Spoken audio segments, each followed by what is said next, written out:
Olá, tá por aí? Então vem se conectar comigo que no Conexão de hoje eu te conto que só no Brasil tem pelo menos 8 milhões de pessoas com dislexia.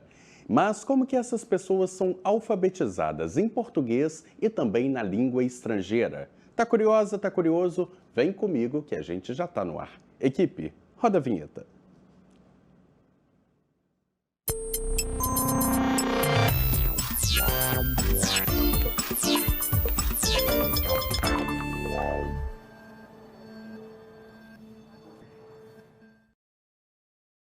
Pessoal, e quem nos ajuda a entender mais sobre esse cenário dos alunos com dislexia no Brasil são as nossas entrevistadas de hoje. Eu tenho o prazer de receber aqui no estúdio a Luciana Palhanos, ela que é professora de inglês, tradutora e co-criadora de um aplicativo voltado para adultos com dislexia nativos da língua portuguesa. Seja bem-vinda, como vai? Obrigada, Rafael. Tudo bem, e você? Tudo ótimo. E Lu, não estamos sozinhos. Ao seu lado eu recebo a Magda Azenete Dias Ferreira, ela que é psicopedagoga. Seja bem-vinda, Magda. Como vai? Muito obrigada, eu vou bem. E Magda, vamos entender o que é a dislexia. A dislexia é um transtorno do neurodesenvolvimento. A criança já nasce com esse transtorno, ele é de origem congênita. É um transtorno que não tem cura, mas dependendo de como é tratado, a relação com a criança que tem a dislexia, ela pode caminhar muito bem, mas é um transtorno do neurodesenvolvimento. Então isso é, a criança ela tem mais dificuldade para aprender, é isso? Sim. Entendi. Ela tem mais dificuldade para aprender, principalmente leitura e escrita, faz trocas de letras, de fonemas, às vezes não consegue decodificar, quer dizer, juntar os grafemas e os fonemas, inverte as letras e é muito maior do que isso. Esse é o simples da coisa, né? Mas precisa trabalhar as habilidades, a memória, ir lá trabalhar a memória de trabalho na hora que ela está fazendo as atividades, como que essa memória de trabalho funciona, e recuperar a memória de longo prazo, como que recupera. É bem difícil para essas crianças, né? E Magda, esse diagnóstico, ele é fácil ou não? Precisa de uma avaliação cognitiva, uma avaliação psicopedagógica. Porque, por exemplo, o que acontece? A criança na escola, às vezes ela apresenta dificuldade e aí o professor não consegue identificar, a criança não sabe dizer, os pais às vezes não sabem como lidar, muitas vezes chamam essa criança de preguiçoso, de burro, porque não consegue caminhar como as crianças do mesmo local, né, inseridos na sala de aula. Então a gente faz uma avaliação, aplica vários testes nessa criança, né, nesse adolescente. Agora tem a avaliação tardia também, que muitos adultos estão conhecendo que existe o transtorno para eles também, então é preciso avaliar. Existem vários testes que a gente aplica para então saber quais são as necessidades nas habilidades dessas pessoas. E você trouxe, né, Magda, essa questão do diagnóstico tardio, né, Lu? E você, inclusive, foi recentemente diagnosticada com dislexia, né, Luciana? Queria que você contasse pra gente um pouquinho sobre os desafios que você teve, inclusive, para aprender o inglês. Então, como a Magda falou, realmente eu já apresentava umas dificuldades na infância, relatos da minha mãe de que ela tinha que ficar esperando enquanto a turma já tinha toda indo embora, a professora, enquanto eu estava copiando todo o texto do quadro. Eu via esse tipo de comentário: ah, a Luciana é preguiçosa, a Luciana é lenta, as crianças, para mim, acabavam parecendo muito rápidas, e eu acabava também internalizando: ah, eu sou lenta, eu sou preguiçosa. Mas Você eu acreditava naquilo que te falavam, eu né? acreditava. Mas mesmo assim, como eu não tinha o diagnóstico, né, a década de 80 não era, 1980 não era assim disseminado, então eu fui levando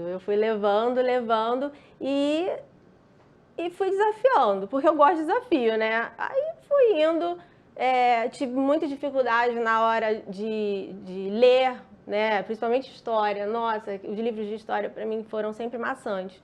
E aí eu fiquei com uma ideia de que eu não gostava de ler. Aí a vida foi caminhando, lá vou para letras, né? Vou fazer letras, mas é aquilo. Antes disso, eu já estudava inglês sozinha, porque eu amava tanto a língua inglesa que eu falei, não, eu tenho que aprender inglês. Então, eu estudei sozinha durante alguns anos e aí depois eu fui para o curso e aí eu falei, não, eu vou fazer letras. Aí eu fiz o vestibular, eu passei e aí eu fiz na UERJ Letras, Inglês e Literaturas. Não vou dizer que foi fácil, não foi, mas para mim eu fui levando. É aquilo, livros eu lia 3 vezes a mesma frase para poder entender, porque não fixava aquilo. Provas foram completamente desafios para mim, porque era um lápis caindo na sala, já não sabia nem mais o que eu estava lendo, que eu estava ainda mais em inglês, né? Porque as provas eram em inglês na parte de inglês, porque eu tinha português também. Então, era muito complicado. Aí depois, em sala de aula, dando aula para os meus alunos e vendo os meus alunos que eram disléxicos e estudando sobre eles, aí eu comecei a desconfiar. Opa, tem alguma coisa aí parecida. E Lu, fazendo agora uma análise, você acha que você foi diagnosticada antes do programa começar? A gente estava conversando aqui nos bastidores, você contou que foi diagnosticada o ano passado, Isso. Não é? Bom, até o ano passado, você veio sem o diagnóstico. Sim. Você acha que se você tivesse tido esse diagnóstico no passado, você teria talvez um capacitismo, por exemplo? Será que eu serei capaz de lecionar a língua inglesa? Ou não? Como que você avalia? Porque pode ser ou como pode não ser, né? Mas como que você pensa isso? Então, eu penso assim, é uma faca de 2 gumes, né? De um lado, sim, foi muito importante eu saber que eu sou disléxica, porque deu um alívio, né? Eu sentia uma pressão muito grande, porque eu sofria bullying, né? Então, realmente, isso foi um abraço, né? Que eu recebi, olha, o que você tem nome. E aí eu fiquei mais relaxada. E se eu tivesse sabido disso antes, eu teria mais conhecimento com os meus alunos, né? Agora, se eu também não tivesse, como eu não tive, na verdade, o conhecimento antes do ano passado, foi interessante pelo desafio. Eu fui indo sabendo que tinha as minhas dificuldades e eu me sentia naquela posição que se ela consegue, se ele consegue, eu vou conseguir, porque eu tenho um perfil que é desafiador. Mas realmente, para mim, hoje em dia, eu tô aliviada. Perfeito. Não falta inteligência no disléxico. Não é essa a questão. Uhum. A questão é que faz as coisas de maneira mais lenta. Entende? Então, por exemplo, numa sala de aula, onde todos os alunos produzem dentro de um tempo, é preciso entender o contexto dessa criança, de ter esse aluno disléxico, para poder, então, dar a ele o tempo necessário para ele chegar a realizar as atividades que ele tem necessidade, que são mais lentas. Eles processam mais lentamente, a gente fala em velocidade de processamento, é mental. Então, eles processam de maneira mais lenta, então eles precisam de tempo para isso. E Magda, você acha que os professores estão nesse lugar de, opa, alguma coisa com esse aluno não está indo bem?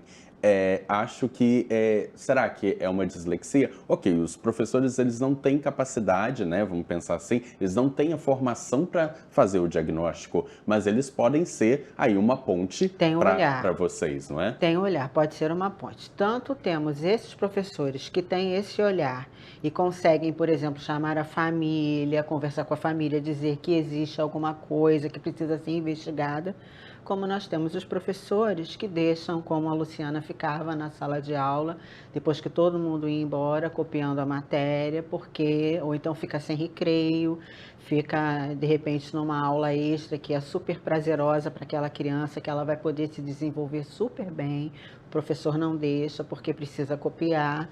Às vezes, um simples olhar para o quadro, voltar para o caderno, quando volta para o quadro, não sabe mais onde estava. Perfeitamente. Então a gente precisa usar adaptadores para esses alunos. E é importante lembrar, né, Magda, que a Lei 14.254 dispõe sobre o acompanhamento integral para educandos com dislexia. Isso engloba também os cursos de língua estrangeira, no caso da Luciana, não é? Sim. E será que o Brasil está seguindo essa lei de 2021? Que pergunta, hein, Rafael? E aí eu passo para Lu. Lu, e aí, você teve, apesar de ser de 2021, né? Você teve algum suporte por parte das escolas ou não? Claro que não. Eu só era avisada, Luciana, você é uma aluna ou um aluno com dislexia. Pega mais leve com ele. Era isso que eu recebia de orientação. Mas você, enquanto estudante, também não teve nenhum suporte por parte da escola? Não, até porque não era aquela coisa, você é mais devagar, deixa ela no tempo dela. Não tinha o diagnóstico para dizer, Luciana, ela é disléxica. Hoje em dia eu tenho, né, o laudo e aí eu, inclusive no mestrado, eu apresento e os professores me compreendem, até porque, né, já virou lei, então... E não é uma coisa tão difícil de fazer, arrumar um ledor, né? No meu caso, Você tem eu ledor? não tenho. Mas não é nem necessário, porque a dislexia... E te ofereceram esse ledor? Não ofereceu, porque eu acho que nem tem. Mas os professores, eles estão sempre dispostos a me ajudar. Eu peço para... Eu tenho problema com a interpretação de perguntas, né? Aí eu pedi pro professor, ele foi lá, Luciana, eu quero que você faça isso. Quando ele fala isso, aí eu já faço Porque e acerto. precisa ficar claro. Claríssimo. Por exemplo, uma prova. Então, o enunciado da prova do disléxico precisa ser claro, né? Não pode ser, porque o professor ama dar volta, né? E aí vai lá, vem cá para o disléxico e até outras crianças que têm outros transtornos, também não. Precisa ser claro, eu quero essa informação, então é essa informação e acabou, me dê essa informação. E Magda, quando o professor toma conhecimento, né, de que as questões dele e a forma como ele ensina para um aluno com dislexia precisa ser mais direto, o ensino fica mais fácil e menos sofrido, né? E eu acho uma coisa assim, primordial, precisa estar com a família. A família precisa trabalhar junto nesse processo com a escola. E geralmente a família trabalha junto ou ela prefere sempre. omitir? Até porque às vezes a escola não abre essa porta e às vezes a família, às vezes coloca muita carga sobre a escola. Então, primeira coisa, realmente precisa identificar o que acontece, precisa ter um laço de afetividade com essa criança muito grande, permitir, essa criança precisa ter permissão para trabalhar no ritmo dela. É isso, e ser respeitada, né? Pessoal, vamos tomar uma aguinha e a gente volta já já. E ó, no próximo bloco, a Luciana vai mostrar pra gente um aplicativo que ela está desenvolvendo junto com o aluno. Ficou curiosa? Ficou curioso? Então, vem comigo que no próximo bloco tem mais informação e o aplicativo da Lu também. Até lá!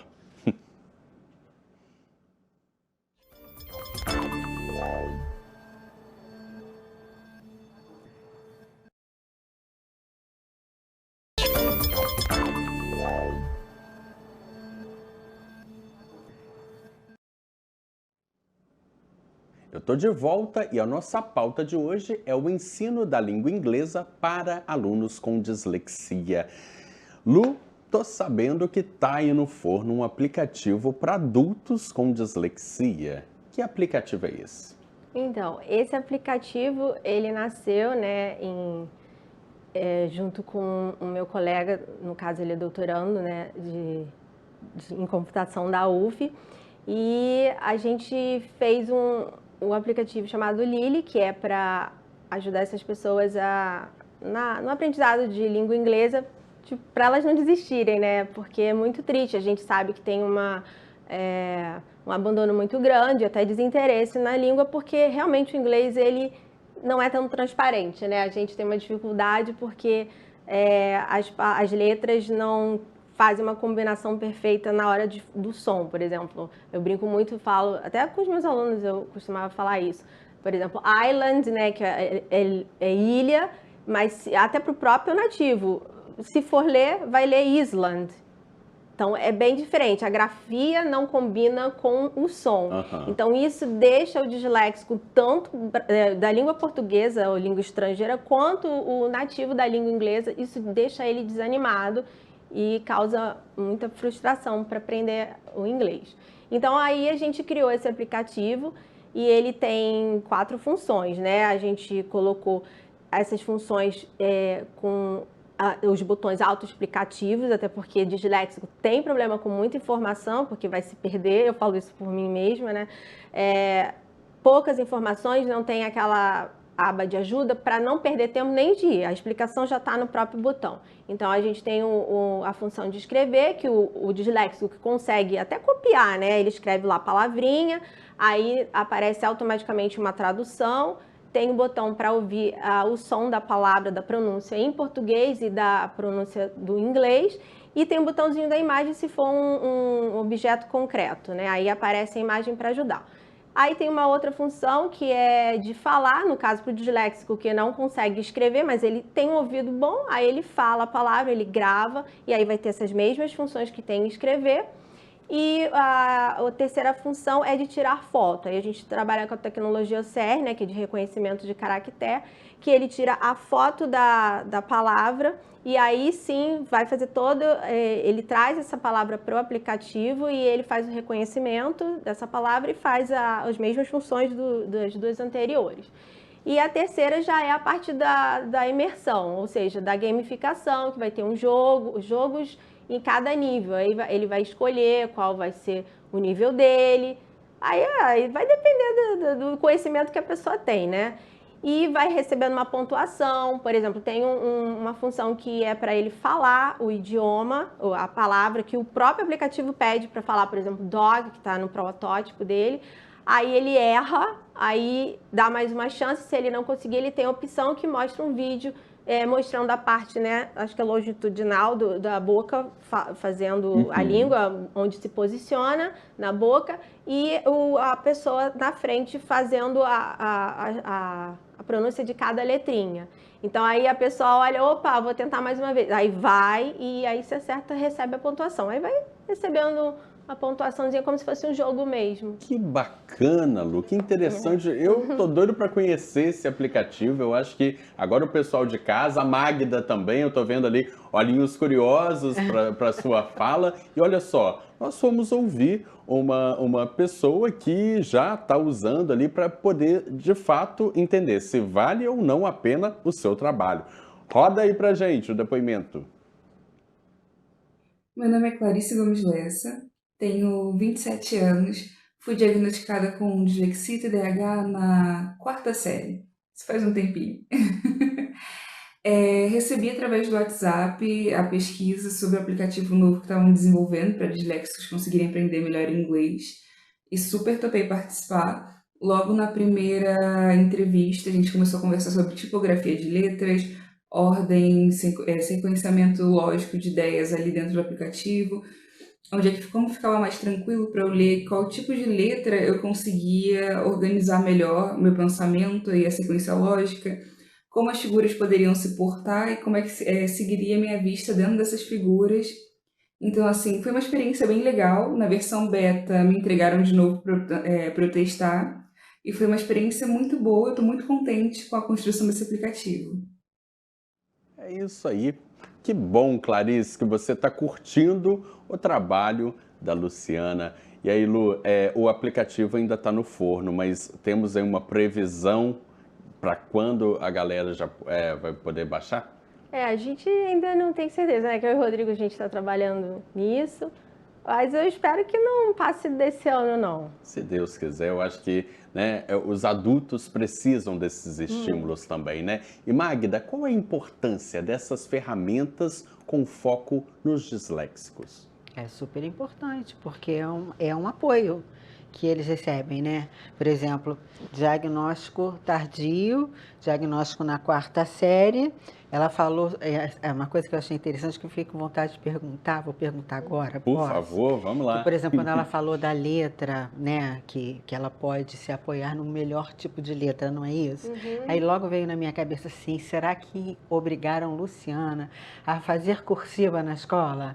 Você foi obrigada? Ah, e como fui aquele caderno de caligrafia, incrível, engraçado. Minha mãe diz Veio até hoje logo. que eu tenho um garrancho de letra. Mas assim, eu escrevo bonitinho até alguns segundos, depois fica um garrancho, gente. Eu não consigo Sim. manter E muito por que tempo. da sua Sim. pergunta, Magda? Eu acho que o pessoal de casa ficou curioso também. Porque é complicado. É assim, geralmente na escola, a escola tem que fazer o aluno escrever a letra cursiva. E com caneta depois, né? Que é um sofrimento pra mim. E aí, quer dizer, é uma letra muito desenhada, muito redonda, muito pomposa.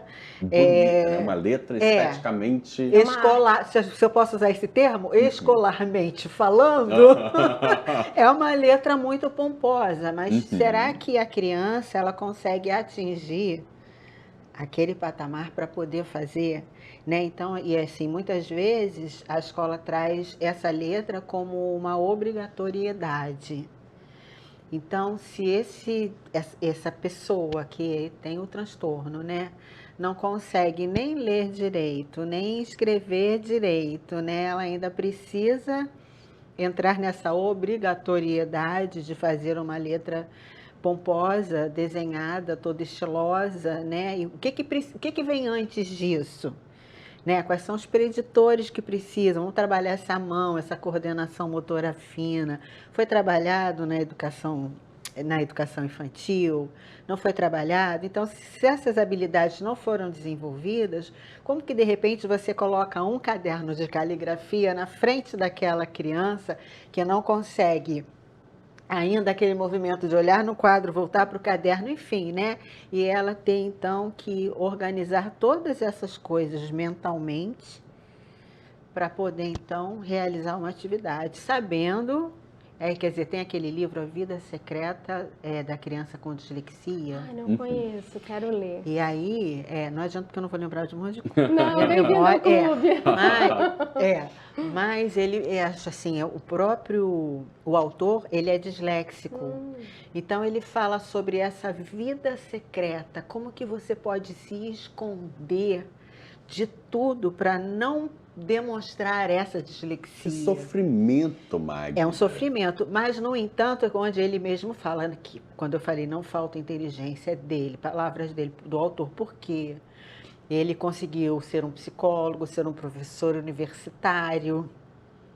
Então ele diz, né, quando ele prepara as aulas dele, ele está cansado de dar aquelas aulas, mas ele precisa se reorganizar para poder novamente voltar a dar as mesmas aulas que ele já dá há muito tempo.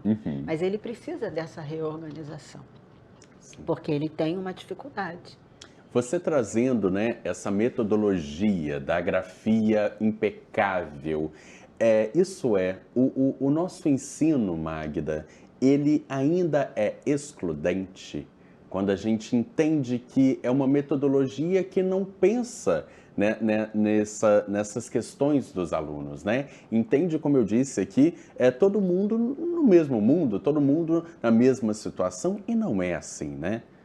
A educação é muito tradicionalista, né, eu acho. Mas, ao mesmo tempo, agora a gente tem, né, um novo momento que a neurociência chegou para trazer muita informação para nós, muita coisa diferente, sabe, para a gente trabalhar com essas crianças, fazer acontecer, fazer elas renascerem, né, aí pronto, aí vem o movimento aqui, ó, porque aí eu fico doida, né? Ficamos. Que entra na sua área. Porque é muito legal. Então a gente fica pensando assim, gente, como que a gente faz para alcançar essas escolas, para alcançar esses professores, né? Porque, na realidade, depende muito deles, de si. Eu quero mudar, eu quero conhecer esse novo movimento, eu quero conhecer essa ciência, o que é isso, que fala de cérebro, como esse cérebro funciona, né? Que fala que os primeiros 1000 dias de vida são os mais importantes, que é onde o cérebro está preparado. E aí eu estava pensando sobre hoje, eu estava dizendo assim, bom, é claro que para a língua inglesa, a criança que ainda não está alfabetizada e ainda não se deparou com essa dificuldade que ela tem, então você chega e diz good morning, hello, bye bye, e a criança pequenininha vai atrás, entendeu? Então ela vai ter essa aprendizagem talvez pela brincadeira, pela fantasia, pela imitação. Eles adoram. E aí eles vão aprendendo, fica muito mais fácil. Quando cai nessa realidade, eu estou alfabetizando, o que está acontecendo aqui? Eu não consigo um monte de coisa. Já estão me rotulando, já estão me chamando de, né? E aí então, quer dizer, a gente tem que aproveitar essa criança livre, leve e solta. Livre da desses educação, preconceitos que são, da educação infantil, que é empurrados pra pequenininha, ela. e trabalhar com elas, porque aí elas vão conhecendo e vão adequando a realidade delas. Mas quando vai para a escrita, para a leitura e para a primeira leitura, depois a escrita, aí complica tudo. Aproveitando um gancho sobre Claro. caligrafia que você trouxe, eu tive uma aluna que ela não conseguia, já adolescente, não conseguia escrever letra cursiva. Era muito forte, ela segurava o lápis assim, mocinha, e ela escrevia em letra de forma. Chega, afundava o papel.